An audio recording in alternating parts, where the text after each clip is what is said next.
Siapa yang sebenarnya tak faham erti maruah? Bila parti kecil mula bersuara seperti gergasi, adakah mereka sedar bayam sendiri pun tak dikenali pengundi?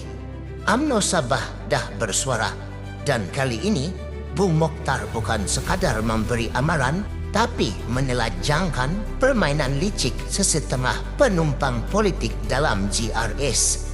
Ini bukan sembam warung kopi, ini kenyataan berapi.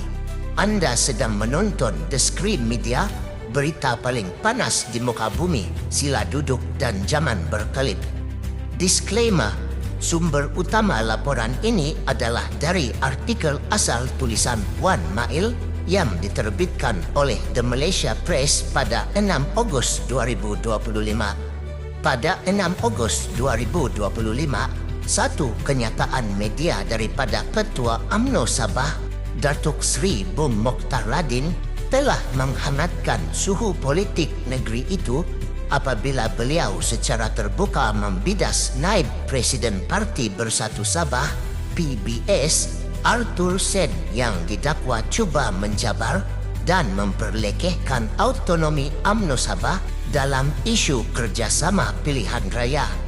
Menurut Bung, kenyataan Arthur itu bukan sahaja tidak diperlukan, malah tidak relevan serta tidak menyumbang apa-apa nilai kepada proses politik matang yang sedang diusahakan oleh UMNO dan Barisan Nasional BN di Sabah. Bung secara tegas menyatakan bahawa UMNO BN Sabah memiliki autonomi sendiri dan pada masa sama cukup matang dalam mengurus perpaduan politik baik di peringkat negeri maupun persekutuan.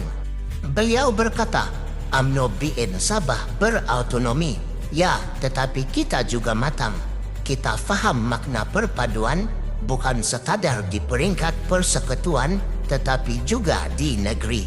Kita tidak gelojoh mengumumkan sesuatu tanpa strategi.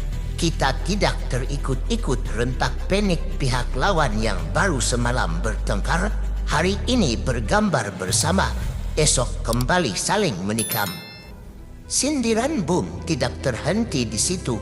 Beliau menyelar Arthur sebagai pemimpin yang kurang dikenali tetapi cuba bertindak seperti pensyarah strategi kepada UMNO. Kata Bung lagi, ini bukan sahaja kelakar tetapi menunjukkan satu lagi simptom penyakit politik Sabah, yaitu parti kecil suka menumpang tapi mahu mengarah. Bung Mokhtar juga memberi bayangan bahawa UMNO Sabah tidak akan bekerja sama dengan mana-mana pihak yang pernah mengkhianati perjuangan mereka. Sejak awal pendirian kami konsisten, kami tidak akan bekerja sama dengan parti yang tidak bermaruah, tidak ikhlas dan punya sejarah mengkhianati rakan seperjuangan. UMNO Sabah sudah cukup pengalaman ditikam dari belakang dan kali ini kami tidak akan berpaling lagi, katanya. UMNO BN Sabah, katanya, kini sedang mempersiapkan jentera pilihan raya dengan strategi akar umbi yang kukuh. Bung menyelar pendekatan sesetengah pemimpin yang gemar mencetus persepsi di media sosial tetapi tidak bekerja di lapangan. Arthur Sen boleh terus bercakap di Facebook. Kami di UMNO BN bergerak di lapangan. Kami membina jentera, menyiapkan calon, membina naratif. Bukan sekadar bermain persepsi murahan di media sosial. Kami tidak merajuk, kami tidak menggertak, kami sedang bersedia, tegasnya lagi. Dalam nada lebih keras, Bung turut menyerang Kerajaan Gabungan Rakyat Sabah, GRS, menyifatkan mereka sebagai gagal menyelesaikan isu asas seperti air bersih, elektrik, jalan raya, dan ekonomi rakyat. Malah, katanya, pelabur semakin menjauh dan anak muda pula terus berhijrah keluar Sabah. Katanya, GRS bukan kerajaan perpaduan. Mereka kerajaan panik. Mereka tahu gelombang rakyat sedang menuju. Maka mereka mula mencari perlindungan dalam gabungan baharu, menjual prinsip dan maruah untuk sekadar terus berkuasa. Bung turut menyarankan agar Arthur Sen menilai kekuatan kerusi sendiri terlebih dahulu sebelum mahu menilai kekuatan UMNO. Jangan sampai suara paling kecil dalam gabungan jadi paling lantang, walhal paling lemah bila undi rakyat tiba, katanya penuh sinis. Apa sebenarnya yang berlaku di sebalik pertelingkahan ini?